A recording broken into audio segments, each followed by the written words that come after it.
Get 3 tips to be your most radiant self with me, Adrienne Everheart, and Dr. Jen Haley. I'm Adrienne Everheart, your feminine energy dating, relationship, and lifestyle coach. In this episode of my podcast, this podcast is for women. I have as my special guest, Dr. Jen Haley. How are you doing today, Jen? Good. I always love talking to you, Adrienne. So glad to be here.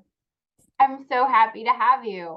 Now, I should tell you a little bit about Dr. Haley. She's a board certified dermatologist, and she splits her time between her offices in Park City, Utah and Scottsdale, Arizona. She is absolutely what I consider a powerful dynamite woman. And she is just done so many great things in her career and keeps her schedule so packed. She has this rich, juicy, full life. I could not wait to have her on my podcast and share her with you all. And in today's episode, she's going to be sharing 3 tips to be your most radiant self. So, hi, Jen. I can't wait to hear these tips that you have to share with us. And first off, let me start off by saying you have the most beautiful, gorgeous, and glowing skin. So I know you must practice what you preach. I definitely try my best. So, but it's, I've been a doctor since 1998. I'm not declaring my age here, but I learned what I learned in school, right? And then I learned what I learned from my patients and what I observed. And with dermatology, we do pattern recognition. And I do many cosmetic procedures and take care of many skin conditions, medical, cosmetic, and surgical dermatology over the years. And I see radiance as defined separately from two-dimensional beauty, right? So we have what society defines as two-dimensional beauty, which would be, proportions and the way somebody can look. But then there's this radiance of our energy, our shen, our consciousness, how we connect with others, and the way we move through the world. And I think that that is the most important thing, more than actual beauty. So often we chase beauty, but what really matters is radiance. So I've put together what we can talk about for 2 weeks, and maybe we will be able to talk again because I love talking with you. What you can do to improve your radiance. And when I look at the skin, what got me interested in the skin is the fact that the skin is your largest organ. So your skin is representing all of the other organs. If you're having inflammation or some sort of a reaction on your skin, the chances are you're having inflammation inside your body. So it's a window to your internal health. And that's what I love about it, because we can, use the skin as a tool to investigate how your whole body is in balance or not in balance, right? It's a clue to what's going on.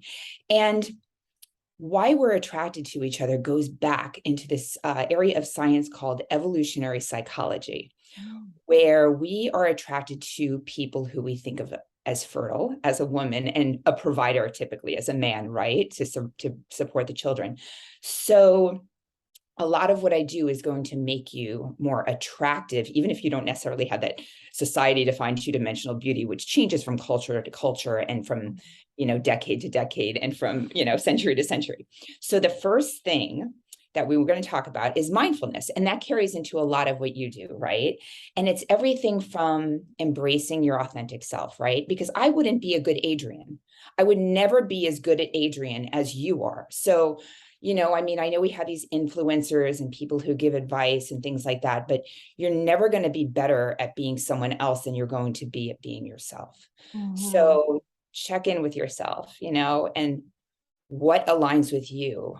And very often, I have to check in with myself, is it my ego that wants to be liked by these people or wanted by these people? Or is it that they are not in alignment with me because I'm going to be true to myself?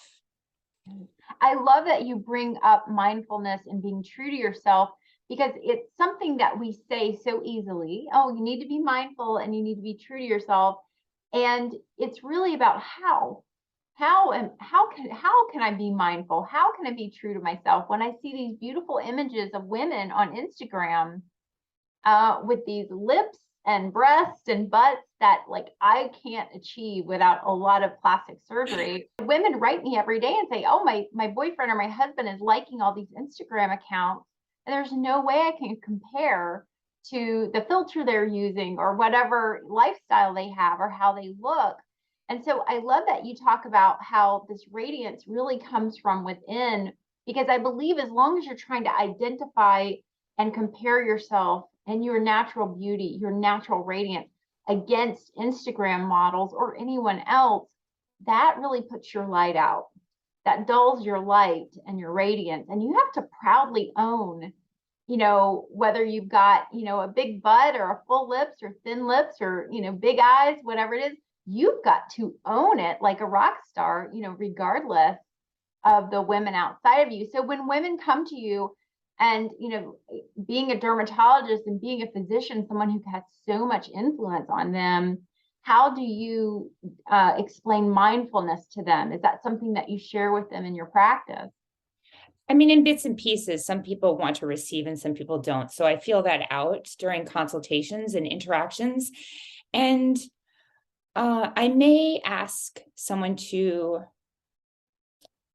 reevaluate their perceptions, right? So why, my partner loves me for me. Maybe I don't have the best butt in the world, nor do I want to chase that, because in 30 years, I'm not going to have the best butt in the world, even if I have the best butt in the world today, right? So this mindfulness, this perception, these intentionalities are about embracing who you are and knowing that that will attract who belongs to you, and not getting caught up in trying to want the approval of everyone, because that's the ego that never makes you happy. That's an endless pursuit of dopamine hits that will never make anyone happy. So it's thoughts and perceptions of the experiences, not the experiences themselves. And that carries in. So if you see me walking down the street, and for those of you who could see the video, if I'm walking down the street like this, that's a lot different look than if I'm like excited and playful and vibrant. And I have this growth mindset of wanting to be curious and learning and asking questions of people rather than trying to prove myself to be something that I am not. Right. So if someone's coming in for cosmetic stuff, I have no problem with fillers or, Botox and other neuromodulators, things that weaken muscles that form lines. But I try to do it in a natural way to accent their best feature, as opposed to try to throw their body off balance. Like if I had big lips, it wouldn't match my face. I have small eyes. It just wouldn't match, right? So we tried where you do have nice sized lips, so it would accent your features. So it's a matter of what brings out the best quality in someone and accents their features rather than tries to distort their features to keep And it so balanced. this is something that you can look at a person, and if they were to come to you and say, hey, make my lips, because honestly, I see women every day, powerful dynamite women on Instagram, Facebook, promoting their businesses or promoting what they're doing, and their mouth is just inflated and out of control. And it's almost like their self-esteem, or they're feeling better about themselves the fuller their lips are getting. What do you say to someone who comes to you and wants to have this, really over exaggerated feature that really doesn't fit their face? Yeah. So, I mean, I've seen everything from, more typically nowadays, I will see people who are afraid of having those lips. So Ah, lips are sensual, but it's more like how you move your lips, like Marilyn Monroe, than the actual lips themselves. So it goes back to, 30% of what I'm doing right now, what I'm saying is how I'm communicating. The rest is micro expressions and gestures and tone of voice and cadence of speech. That's how we really communicate. Um, and that's why podcasts even do well, because you're hearing tonality, even though you're not seeing body language, but there's so much attraction in our body language. And so often people will say, I don't want to have those big lips. And I say, well, one syringe is 1/5 of a teaspoon. You don't get crazy lips with one syringe. So crazy lips happens from either those suction devices that can be dangerous, or from multiple syringes again and again and again. And it becomes a little addicting, and I mean, I've been doing this a long time, and will say to people like, that's malpractice. I refuse to do that. I don't have a problem saying that. I don't need to be feminine in the office, so I don't need to say, oh, it doesn't really feel right. Although often I say, I feel like it will throw off the balance of your face, so. I love that. So what's your next tip after mindfulness? Okay, well, still in mindfulness, I want to talk about breath work and getting recentered, as we need to do this throughout the day. And it's so easy. I mean, meditation's great. Energy movement of, energy can be transmutated, transformed into something else. It cannot be created or destroyed, right? I don't know which Newton's law that is, but so if you are feeling frazzled or you're feeling just a little off center, you could do breath work, you could do ecstatic dance, you could do exercise, many, many things to move that energy through you.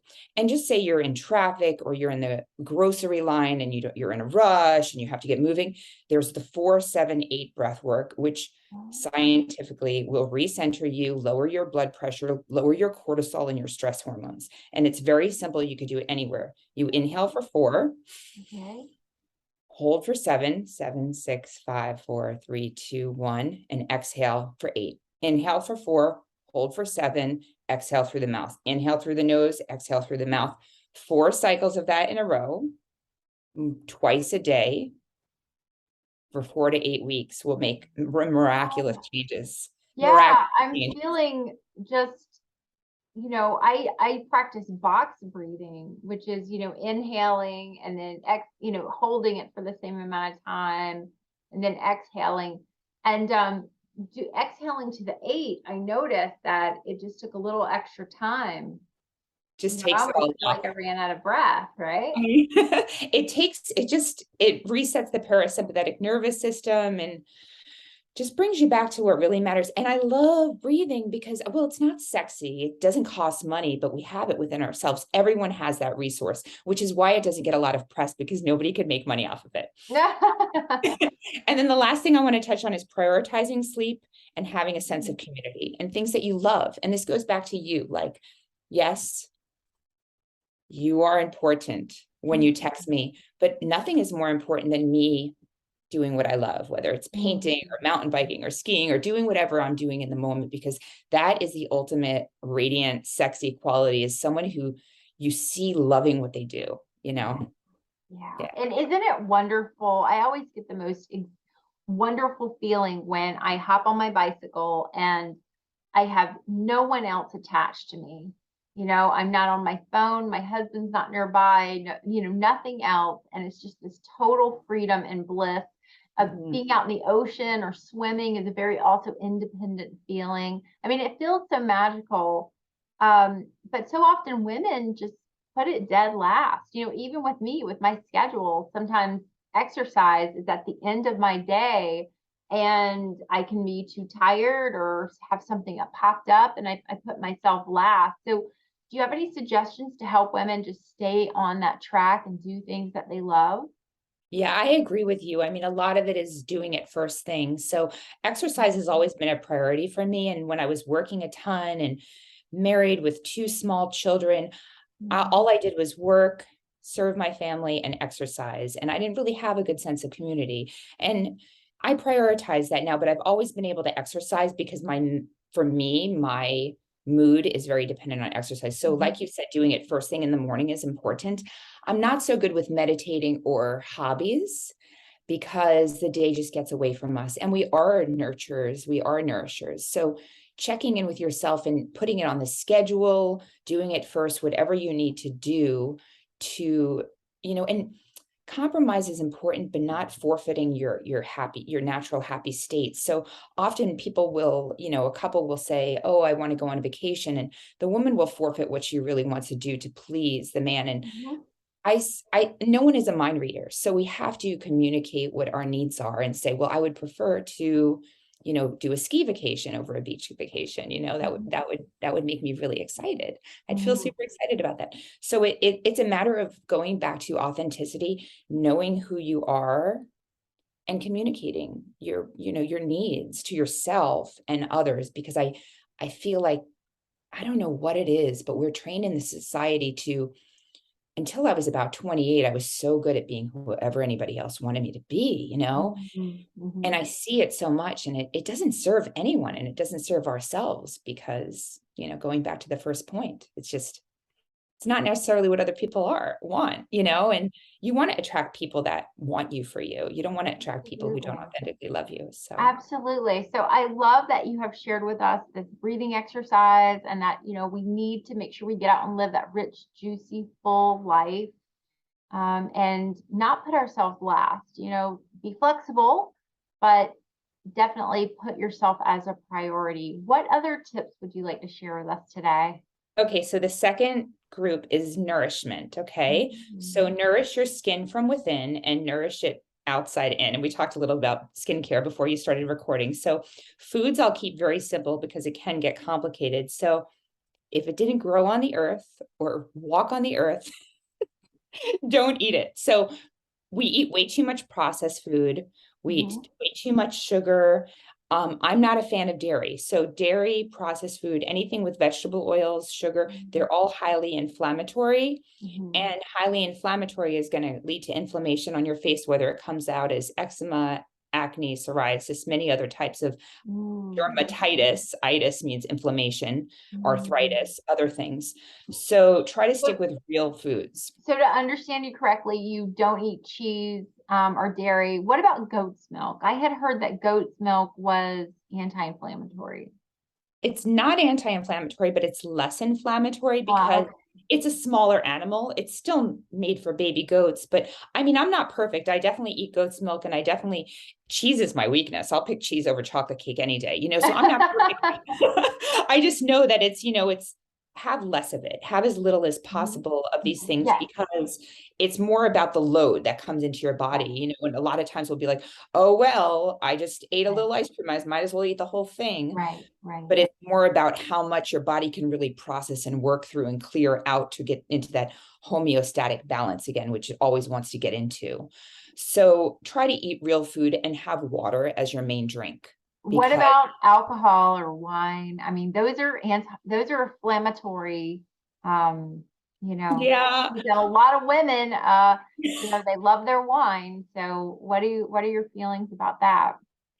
I used to be a little freer with it and think that there was a number of studies that would show some benefit, but really the evidence is out that alcohol does not serve our health at all, whether it's our brain, our gut, or our skin. And when you're forming as an embryo, the brain, the skin, and the gut are all the same thing. And that's why it's connected. So if you have an unhealthy gut, it can show up as rosacea or skin ailments and also change your mood. That's the crazy part. Like our serotonin is produced in our gut. So if our gut is unhealthy, all those other areas are going to be unhealthy. So I actually don't drink anymore. I mean, I might have like a drink twice or three times a year, but I don't drink anymore. Dehydrates you. It just is not good for any of the metabolic processes and it throws off. I feel like I'm such a bummer. Okay. No. I'm So very much, when I am getting women to detox from a guy, one of the things that I recommend they do is for a little while, cut out sugar, cut out flour, cut out alcohol, because I don't want anything. You're already in this topsy-turvy emotional place. And I want you to get your diet. And it's not that I want you to stop having fun, because you really, if there were a time you need a dopamine hit, it's when you have a broken heart. But the problem is that when you're suffering from a broken heart, it's going to take a lot more. It's going to take the whole pint of ice cream. It's going to take the whole chocolate bar or the whole bottle of wine. And then you just start this downward spiral with your serotonin, with your feel-good hormones. Your sleep gets disrupted. Your sleep's already going to be disrupted when you're going through a difficult time in your relationship. So I really encourage everyone to get their diets as clean as it possibly can be and limit as much as you can alcohol, sugar, anything that's going to interfere with your body surviving this event. Because we want you to cognitively get back on track and get your life going again, and when I was getting over heartbreak at one point in time in my life, I really stunted it because in society, everyone wants to hand you a glass of wine or a slice of chocolate cake to help you feel better. And we believe that that's really going to help us, but it really just, I think it delays the healing. Yeah, so it's interesting. I love that you feel that way and that you share that. I think it's a really important message to share. I really love that. I love that perspective because it allows you the opportunity to not have a haziness of your reality and to just force yourself to check in with you. And then also, do you want a man in your life who drinks a lot or not? I mean, those are things to ask yourself. For me, it's hard because I came from a family of alcoholics. So for me, alcohol, I tend to count drinks at the table. I'm very affected by it. Mhm. And I don't mind if someone's a social drinker. It I don't need it to have fun. And I guarantee that anyone listening, when you be selfish instead of doing all those indulgent things, show him how amazing you are. And don't get fat, don't get, uglier, don't get angrier, get better because that I mean, that's really where we want you to go. That's where I want to go. That's where I want you to go. I love everything that you're sharing so far. These are really tips that can just help women be at their very best and their most authentic, which is completely in alignment with feminine energy. What is the next tip you'd like to share with us, Jen? Okay, so I just want to bring up the fact that, like, I'm a dermatologist, I'm in Arizona, I'm on the West Coast, you're on the East Coast, you're a feminine energy expert, and we are authentic, so we attracted each other, right? Yeah. So that's how this whole process works. So just love yourself and you will attract the right people. Okay, so especially as we age, what feeds our skin from the body is our blood flow, right? And our blood flow tends to deteriorate over time, which is why, when you're 20, you can never wash your face and go to sleep with makeup and your skin still looks good. And it doesn't work as well as you get older. So you have to start really paying attention to nourishing your skin from the outside in. And that means skincare, which everybody loves talking about. And there's so many things on the market for skincare. It can be quite overwhelming, even for me. And I do this for a living, and it's still every once in a while I'll have to walk in and be like, what are people selling now? And basically, I'm just going to simplify the core things. And we could always do a deeper dive in another episode into more of skincare. But the most important thing is to protect what I call the high real estate areas, especially when you live in sunny Arizona, with sunscreen. So what do you look for in a sunscreen? Number one, something that you like that has SPF 30 or higher and zinc oxide. And then if you have issues with melasma or pigmentation, like I do, because I'm part Spanish, I tend to get like brown spots and stuff. You want to look for a tinted sunscreen because that has iron oxide in it and it's blocking the light from the computer. It's blocking the light coming in through the windows. It's blocking the fluorescent lights from above. Okay. So SPF 30 higher, zinc oxide, chemical free.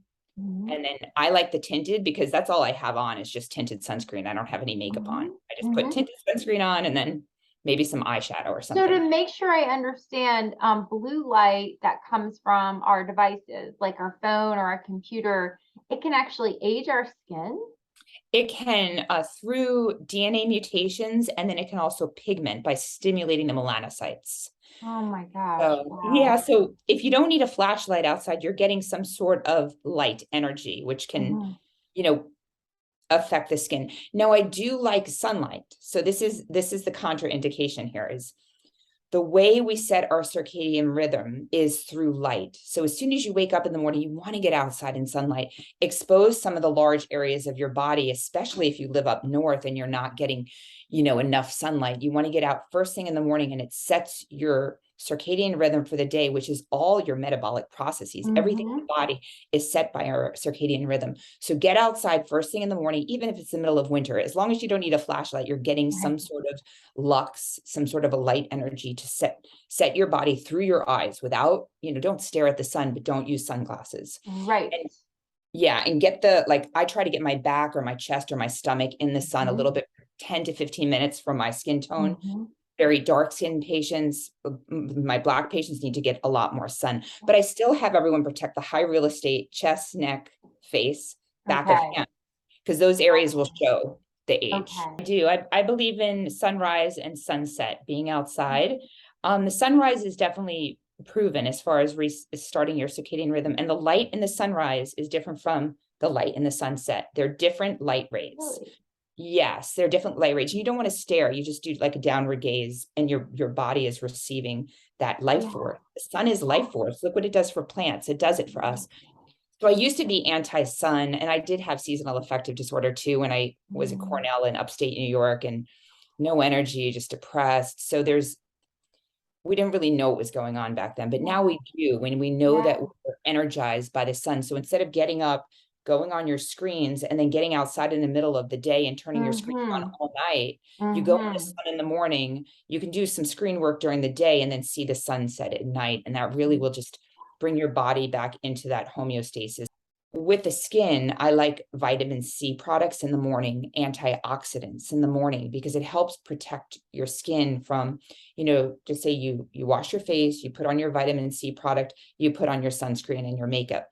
Any UV radiation, any environmental toxin, any sort of insult coming through now is protected by those antioxidants, the vitamin C products and things like that, from actually causing little mutations in the cells and breaking down. And our skin is naturally doing that process anyway, as much as we can. So we're supporting it. And then at night, when it's renewing and regenerating, that's why when you want to add a vitamin A that helps cell turnover and hydration. You want to sort of like hydrate the skin. Like women with their cold cream back in the 1960s, right? So vitamin C during the day and vitamin A at night. Yes. Okay, excellent.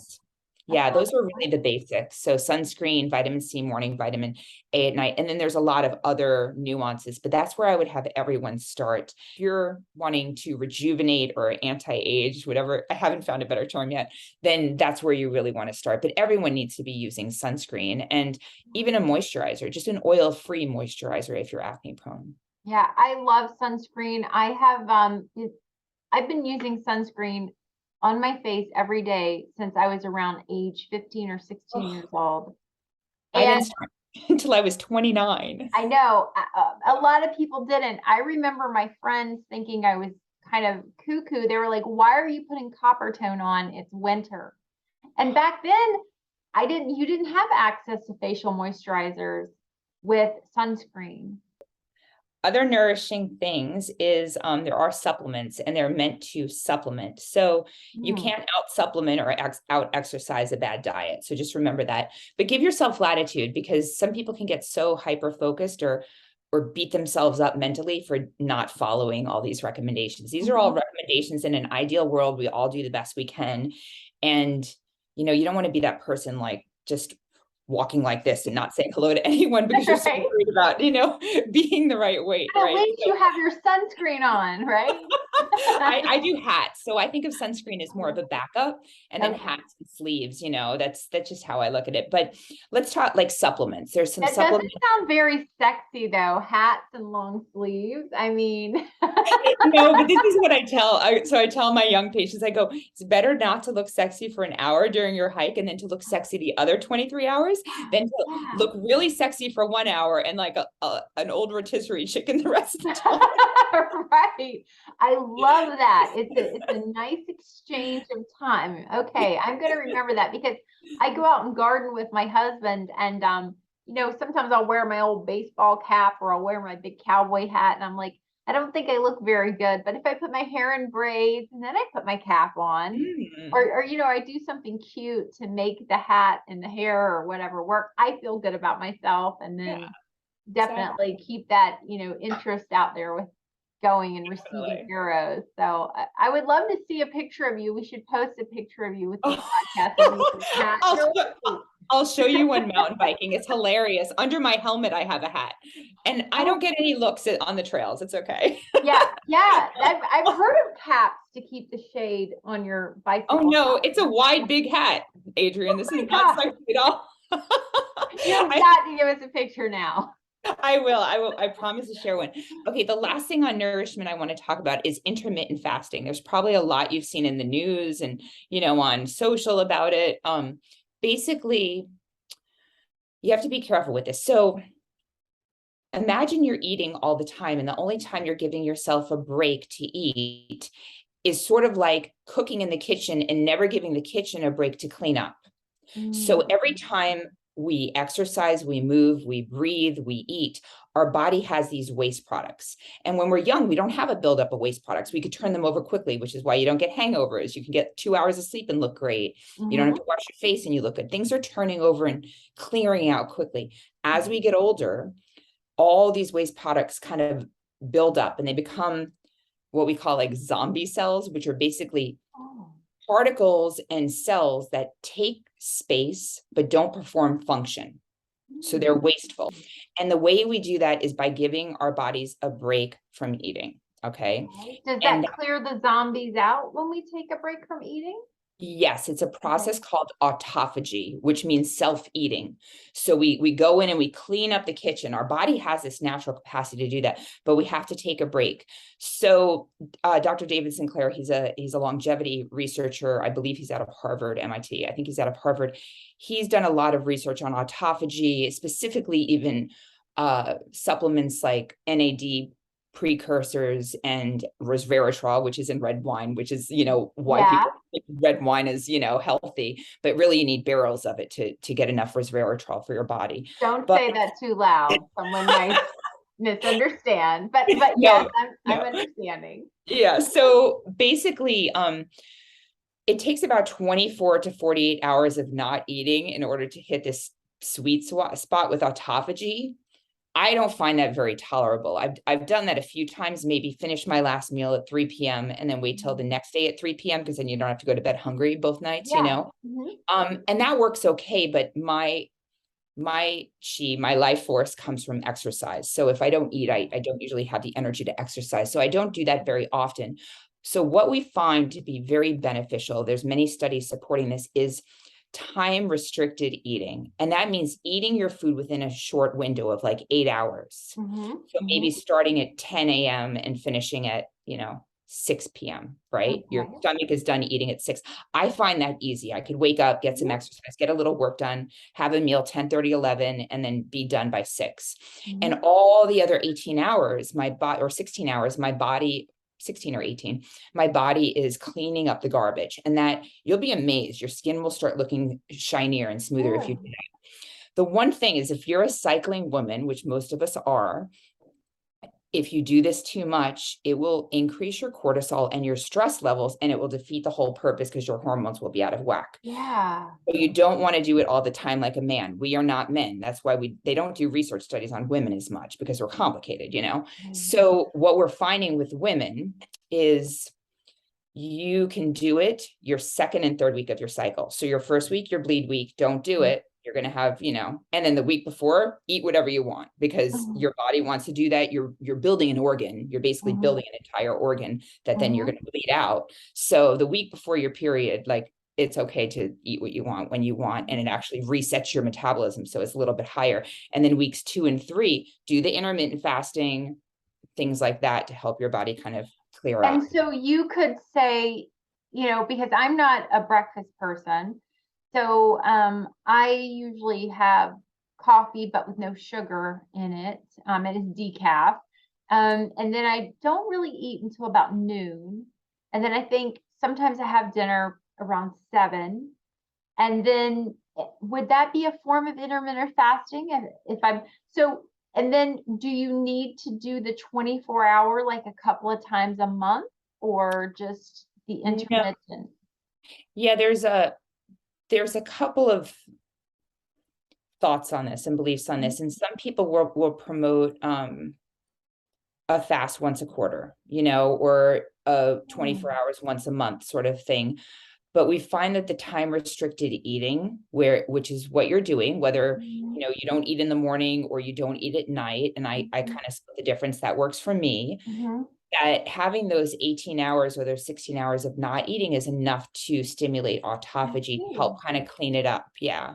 I mean, we're always trying to find the right balance between doing enough and not, like making our lives miserable, because then what's the point of living longer, right? If you hate your life. So we have talked about so many amazing topics. I feel like every topic that you shared with us today could be its own podcast. So I'm definitely going to have you back on the show. And for anyone listening or in the comments below, we're going to post this on YouTube. Definitely share with me any questions you might have for Dr. Haley, and we will definitely have you back and discuss some more things. What else would you like to leave us with, just as we kind of wrap this up? What else would you like to share? Is there anything More I'm wisdom. going to, yes, I'm going to just give you the last header, which is movement. Okay. So moving your body every day because it's something that you love, not because you have to do it. And that increases blood flow, which increases oxygen and nourishment to the skin and gives you rosy glow, vibrant look. And then weight bearing exercises. Women don't do enough. We're afraid of getting thicker. I primarily do weight bearing exercises.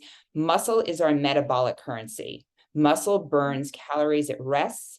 It sets up your hormones to be balanced, which is what we all want. And it gives you your shape. So whether it's the shape of your face, the shape of your body is from muscles. And as we get older, our skin looks like it sags because we lose bone and we lose muscle. And the more you do weight bearing exercises, the more suppleness and scaffolding and shapeliness you're going to have to your face. So I'll leave you with that. Those who can't see this on YouTube, you're so toned and gorgeous. How many times a week do you go and lift? I made an agreement with myself because I used to use exercise in college as a form of maintaining my weight, which I thought was unhealthy. So in my early 20s, I made an agreement that I was only going to exercise if it was fun. So I would say I kind of cycle it through because I go to Park City in the summer and I don't do much weights. I do more mountain biking and hiking. And fall, spring, and winter, I probably lift weights like 4 days a week, maybe 5. I've done it since I was 15. I just like it. I like feeling strong. Yeah. I like feeling like a little, it's not a soreness, but it's a recovery feeling that I get addicted to. Yeah. So, but I just do it if it feels right. Like yesterday I didn't go. I'm like, I mountain biked. I feel like my arms are a little sore. I'm not going to do it. So it just goes back to that eating, checking in and saying, okay, what does my body need? I think I want triceps or, like, Yeah. but I mean, if you're not sure, get a trainer, ask people. People love to show you what they're doing. Say, what is that work? I've been doing this for like over 40 years and I still ask people what they're doing and like learn from them and stuff. So it's a very great place. Yeah. That sounds fun. I love that it's almost like seasonally you're listening to your body and finding out what your body needs for exercise.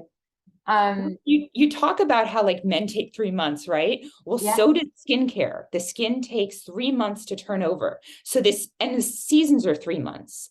Everything is cyclic in this world. So reassess your skincare, reassess your diet, reassess your exercise routine, reassess your man every 3 months. Right. I love that. Oh my gosh, Jen, thank you so much for being on my podcast today. Again, I think you have a great message to share anyone. Well, I'm on Instagram at Dr. Jen Haley, DrJenHaley. I mean, I have the podcast. Adrienne was on my podcast. I did it during COVID for fun to share good information. So you could listen to that. That's called Radiance Revealed. I may continue that. I may not. It's just a passion. No ulterior motives, not selling anything. All right. And then I have a website. I'm really bad at keeping up with technology. It's just drjenhaley.com. Oh, Dr. Jen Haley, thank you so much for joining us today. Now, if any of you want to follow Jen on Instagram, she is at Dr. Jen Haley, and she's also part of Dermatologist on Call, and she does telemedicine. And if you'd like to book an appointment with her or just learn a little bit more about skincare and wellness, you can book an appointment with Dr. Jen Haley or any other doctor that Dermatologist on Call offers. Thank you so much for joining us today. I hope to have you back again. And thank you for all the tips you've shared. Thanks, Adrienne. I hope it was useful. Thanks. Bye-bye.